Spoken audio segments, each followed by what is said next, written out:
नमस्कार, अपना बिहार में स्वागत है आपका। मैं हूं आपके साथ सिरांधा शेखर। सबसे पहले बात करेंगे दरभंगा के खबर की। जी हां, दरभंगा के एक सरकारी स्कूल में शराब के गोदाम का खुलासा हुआ है। यहां भारी संख्या में विदेशी शराब छुपाकर रखी गई थी, भारी मात्रा में शराब छुपाकर रखी गई थी, जिसे पुलिस ने बरामद कर लिया है। ये मामला आजमनगर मोहल्ले के +2 मुकुंदी चौधरी स्कूल के परिसर का है, जहां पुलिस को सूचना मिली थी कि यहां पर स्कूल में शराब छिपाकर रखी गई है, जिसके बाद छापेमारी की गई।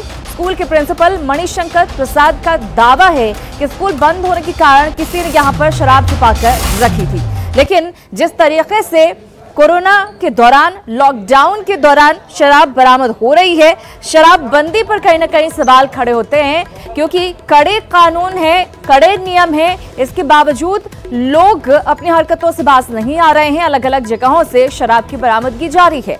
और यहां पर दरभंगा की अगर बात करें, यहां पर सरकारी स्कूल में शराब के गोदाम का खुलासा हुआ। यहां भारी मात्रा में विदेशी शराब छुपा कर रखी गई थी। ये टूटा हुआ प्रत्यक्ष बिल्डिंग है। वर्षों पहले से इसका सूचना दिया जा चुका है। इस बिल्डिंग की तरफ कोई नहीं जाता है। डैमेज बिल्डिंग है। स्टोर, वहाँ कचरा भरा हुआ। इस बीच में सब्जी मंडी था। सब्जी मंडी कोरोना काल में बिल्कुल क्लास बंद है, स्कूल खाली रहता है। और जो आज पुलिस का छापा हुआ है तो हाँ रिकवरी हुआ है, बस यही मालूम।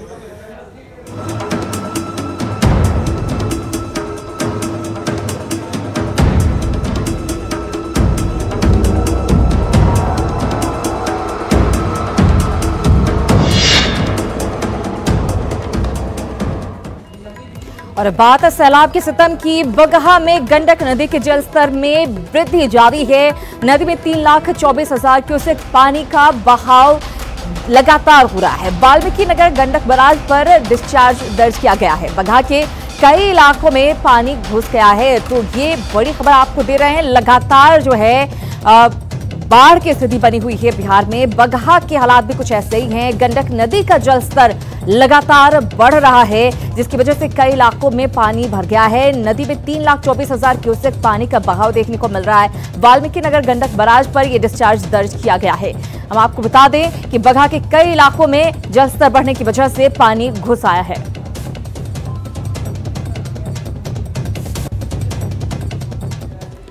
तो इन सबके बीच वाल्मीकि नगर बराज के सभी 36 फाटक जो है वो खोल दिए गए हैं। अगले कुछ घंटों में पानी का डिस्चार्ज गोपालगंज पहुंचने की आशंका है। गोपालगंज में कई जगहों पर तटबंधों में मामूली रिसाव शुरू हो गया है।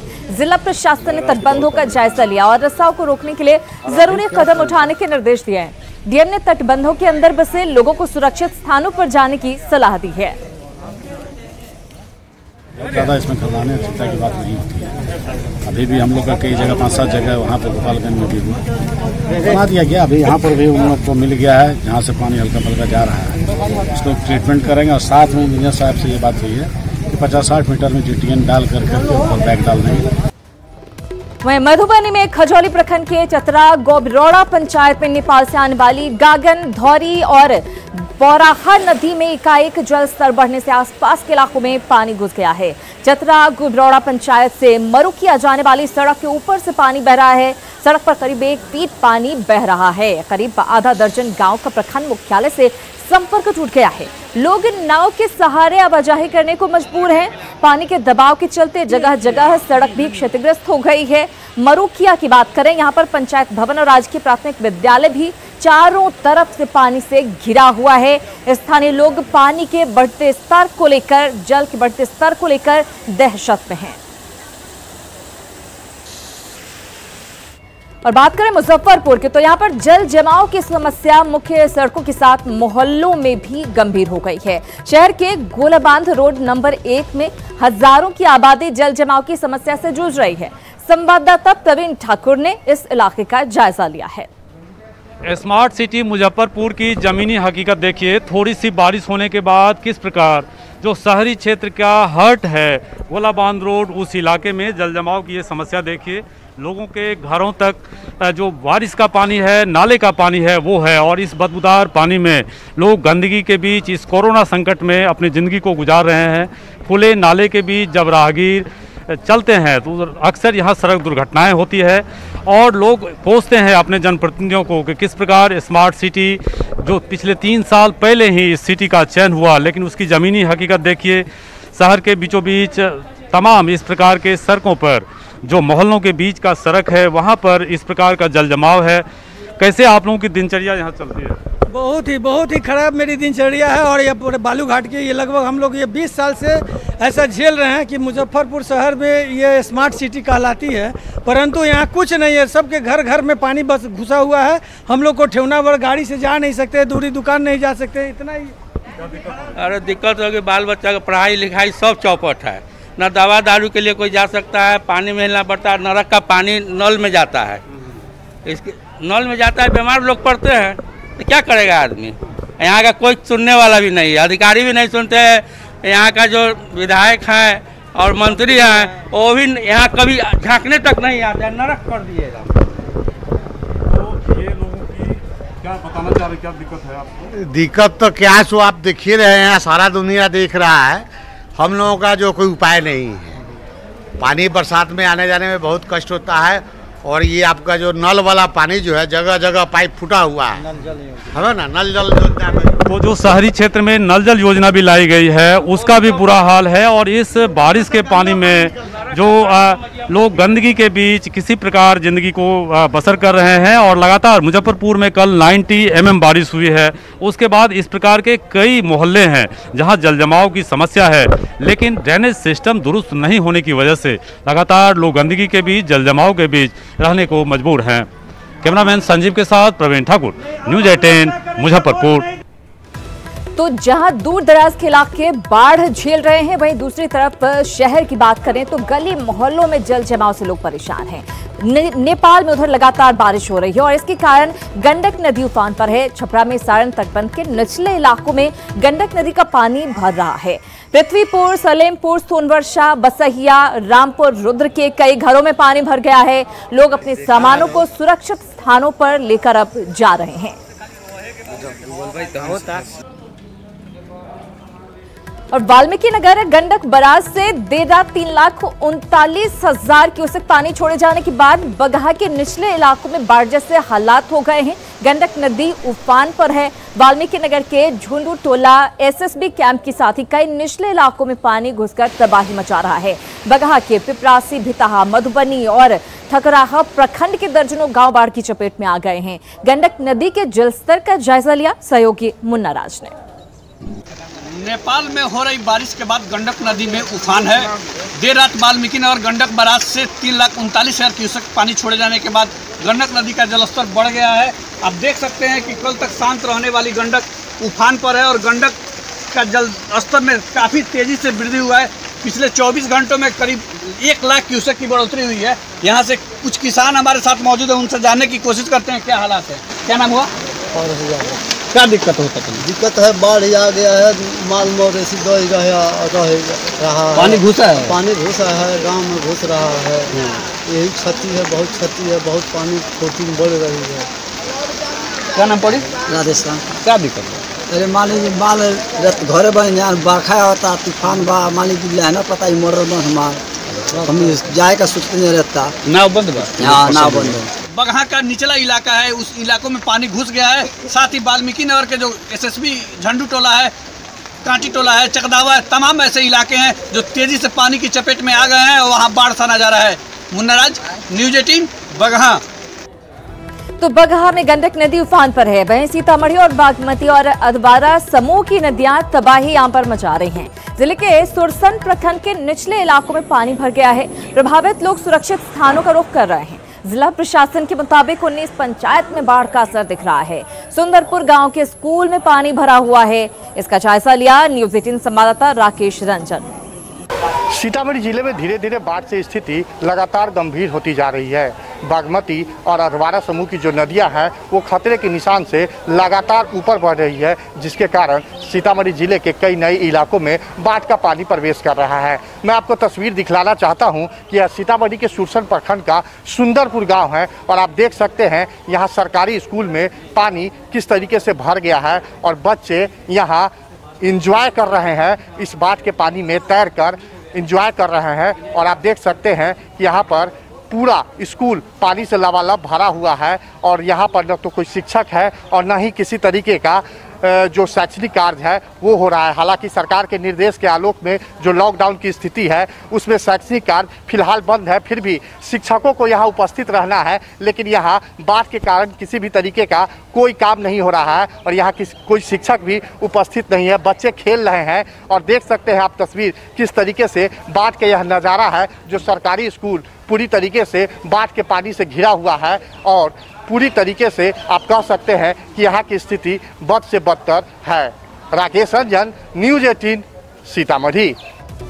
तो प्रदेश के अलग अलग इलाकों में बाढ़ की स्थिति बनी हुई है और इन सबके बीच बिहार में मौसम विभाग की ओर से अलर्ट जारी किया गया है, जिसमें कहा गया है कि बिहार में आज शाम तक वज्रपात और बारिश हो सकती है। सुपौल, सीतामढ़ी, किशनगंज, अररिया के लिए अलर्ट जारी किया गया है। साथ ही सीतामढ़ी, मधुबनी, शिवहर, भभुआ के लिए भी अलर्ट जारी किया गया है। वहीं रोहतास और औरंगाबाद के लिए भी अलर्ट जारी किया गया है। पूर्वी बिहार और उसके आसपास चक्रवातीय हवा का क्षेत्र बना हुआ है। 13 जुलाई तक राज्य में सामान्य से 56% अधिक बारिश की संभावना भी जताई गई है। तो कई जिलों के लिए अलर्ट जारी किया गया। आज शाम तक भारी बारिश हो सकती है, वज्रपात हो सकता है। लोगों से यही अपील है कि बाहर ना निकलें, क्योंकि लगातार हमारी भी यही कोशिश है कि जो भी मौसम विभाग की तरफ से जानकारी दी जाती है वो आप तक पहुंचा सके।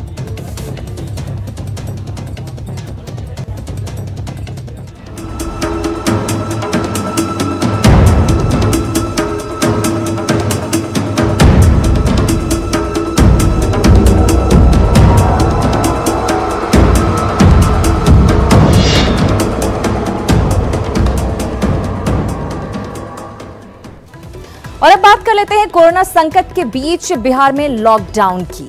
हम आपको बता दें कि सूत्रों के हवाले से खबर मिल रही है कि बिहार में नीतीश सरकार पूरे राज्य में दोबारा लॉकडाउन लगाने पर विचार कर रही है। आज इस संबंध में बैठक भी बुलाई गई है, जिसमें यह फैसला लिया जा सकता है।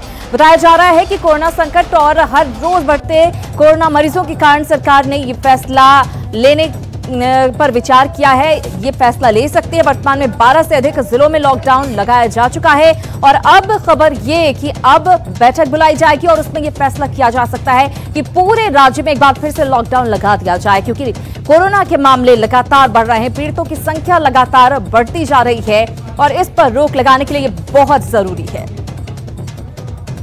कोरोना के बढ़ते संक्रमण को देखते हुए राज्य सरकार आज से 31 जुलाई तक पूरे बिहार में लॉकडाउन की घोषणा कर सकती है। इसको लेकर पटना के लोगों की राय आखिर क्या है, जानने की कोशिश की संवाददाता अमित कुमार ने। बिहार में बढ़ते संक्रमण को देखते हुए आज पूरे बिहार में लॉकडाउन लागू हो सकता है एक बार फिर से, और इसको लेकर के कुछ लोग हैं, देख सकते हैं ये पटना का गांधी मैदान है और यहाँ पे कुछ लोग जो हैं इनसे हम बात करते हैं, जानते हैं जिस तरह से संक्रमण बढ़ रहा है, जो जानकारी है उसके मुताबिक आज एक बार फिर से पूरे बिहार में लॉकडाउन हो सकता है। कितना उचित है और क्या कहते हैं? एकदम उचित है, लगना चाहिए, क्योंकि यहाँ पे लोग जो चलते हैं ना मास्क हटा देते हैं। आप मार्केट में जाइएगा देखिएगा कि बिना मास्क के लोग चल रहे हैं। सब्जी वाला वैसा ही है, रिक्शा वाला वैसा ही है, कोई समझदारी नाम का कोई चीज़ ही नहीं है। इसलिए हमारे तो विचार है कि सरकार को कम से कम इस महीना पूरा रखना चाहिए। कुछ लोग हैं, इनसे भी हम जानते हैं, समझते हैं, पूछते हैं इनसे।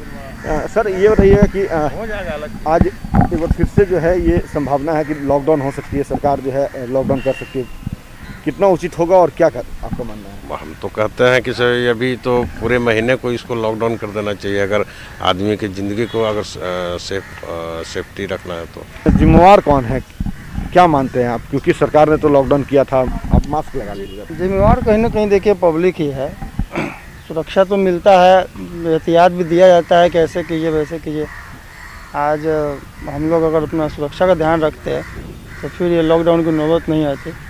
लॉकडाउन होना मेरे समझ से बहुत जायज़ है, इसको कहा जा सकता है। क्या नाम हुआ? आलोक कुमार।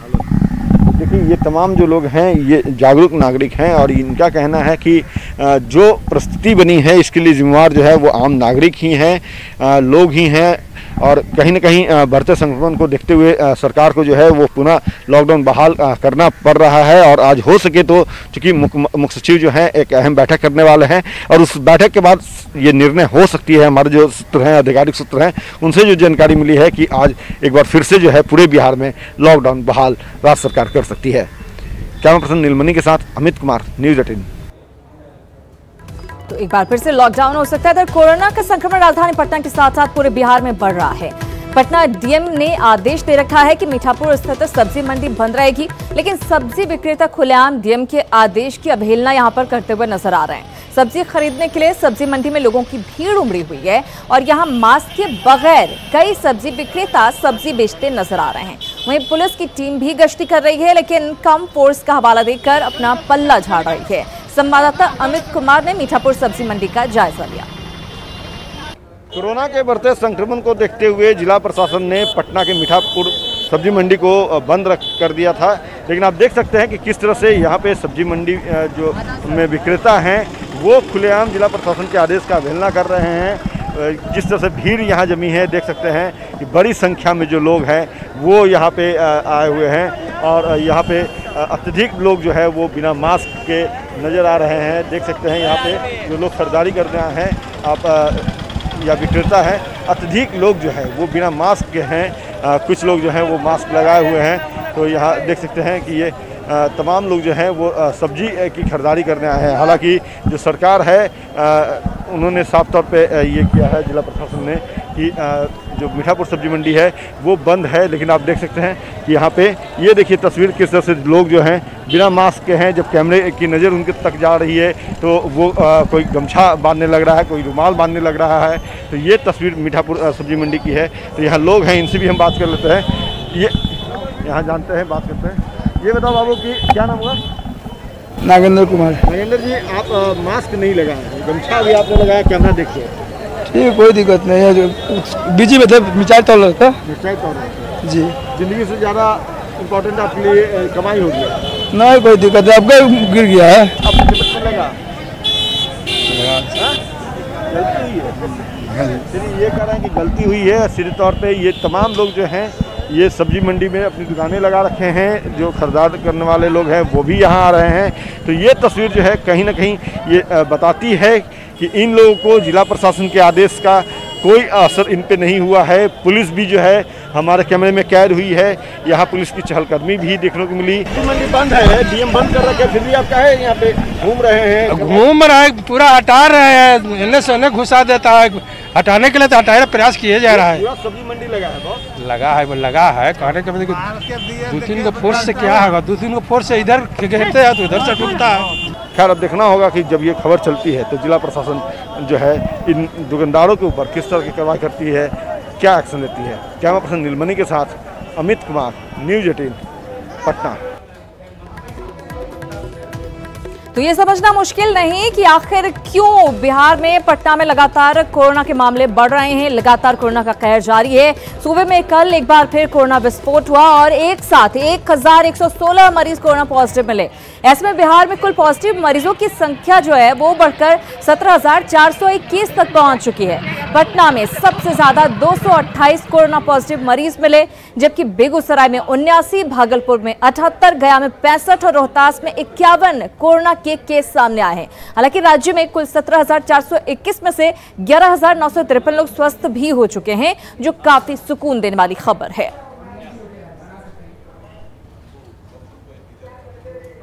और तस्वीर गोपालगंज की आपको दिखाते हैं किस तरह से झज्जवा सीएचसी आइसोलेशन सेंटर में कथित शराब पार्टी की जांच रिपोर्ट अब सामने आ गई है। रिपोर्ट के मुताबिक जिस गिलास में शराब की बात कही गई थी उसमें शराब की जगह बेटाडिन दवा थी। आरोपी युवक ने अस्पताल प्रशासन को सबक सिखाने के मकसद से जानबूझकर उसे शराब बताकर उसका वीडियो वायरल कर दिया। इस मामले में आरोपी के खिलाफ एफआईआर दर्ज करा दी गई है। डीएम ने बताया कि चूंकि युवक आइसोलेशन सेंटर से छुट्टी मांग रहा था और छुट्टी नहीं मिलने पर दवा को शराब बताकर वीडियो वायरल कर दिया। जब जांच किया गया तो उससे पूछा गया तो बोला कि नहीं वो दारू नहीं था, बल्कि बेटाडीन जो हम लोग देते हैं गलाला के नहीं, उसको घोल के पानी में रखे थे। एनीवे उसने वीडियो वायरल किया था दारू के नाम पर। दारू यहाँ प्रतिबंधित है बिहार में। तो और वहाँ पर हम लोगों ने जांच भी कराया इसके रूम का, उसमें कुछ मिला नहीं। लेकिन चूँकि दारू का उसने वायरल किया है तो उसके आधार पर उन पर कार्रवाई भी की गई है, कानूनी कार्रवाई भी की गई है। और बात नेपाल के प्रधानमंत्री के बयान के। नेपाल के प्रधानमंत्री केपी शर्मा ओली ने भारत को लेकर फिर एक बार विवादित और बेतुका बयान दिया है। उन्होंने कहा कि भारत ने सांस्कृतिक अतिक्रमण के लिए नकली अयोध्या का निर्माण किया है, जबकि असली अयोध्या नेपाल में है। साथ ही उन्होंने कहा कि भगवान राम नेपाली हैं, ना कि भारतीय है। नेपाल के प्रधानमंत्री निवास में आयोजित एक कार्यक्रम में ओली ने कहा कि भारत ने नकली अयोध्या खड़ा कर नेपाल के सांस्कृतिक तथ्यों का अतिक्रमण किया। उन्होंने कहा कि भगवान श्री राम की नगरी अयोध्या भारत के उत्तर प्रदेश में नहीं बल्कि नेपाल के वाल्मीकि आश्रम के पास है। वाल्मीकि रामायण का नेपाली अनुवाद करने वाले नेपाल के आदि कवि भानुभक्त की जन्म जयंती के अवसर पर आयोजित एक कार्यक्रम में बोलते हुए ओली ने कहा कि हम लोग आज तक इस भ्रम में हैं कि सीता का विवाह जिस राम से हुआ है वो भारतीय हैं। वो भारतीय नहीं बल्कि नेपाली ही हैं। तो केपी शर्मा ओली ने एक बार फिर से विवादित बयान दिया है।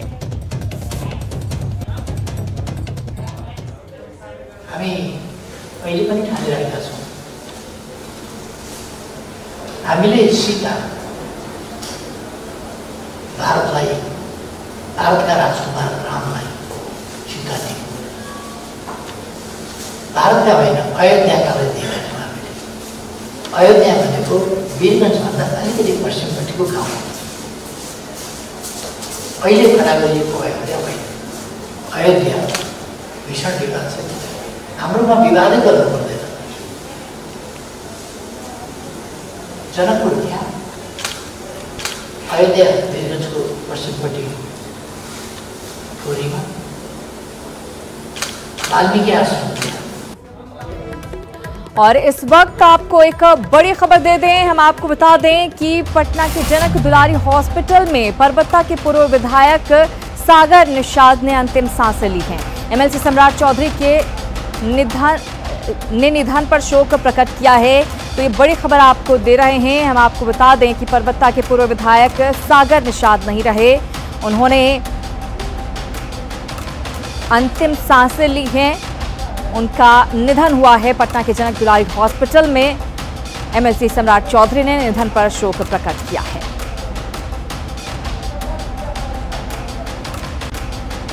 तो बड़ी और दुखद खबर आ रही है। परबत्ता के पूर्व विधायक विद्यासागर निषाद का निधन हो गया है। पटना के हॉस्पिटल में वो एडमिट थे, उनकी तबीयत नासाज चल रही थी और एमएलसी सम्राट चौधरी ने निधन पर शोक प्रकट किया। और इसी के साथ अपना बिहार में फिलहाल इतना ही, लेकिन न्यूज़ 18 बिहार झारखंड पर खबरों का सिलसिला लगातार जारी है।